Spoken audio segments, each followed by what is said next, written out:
ได้กินปลาร้าแจ่วบองยามเมื่อกินดองสิลาบงัวตัวใหญ่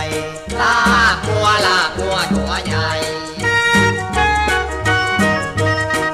ถึงอ้ายสิกินข้าวเหนียวโอ้ยใจเดียวนะจะบอกให้หักแล้วบ่มีเปลี่ยนใจหักผู้ใดหักจริงหักจังเหมือนดังและข้าวเหนียวติดมือ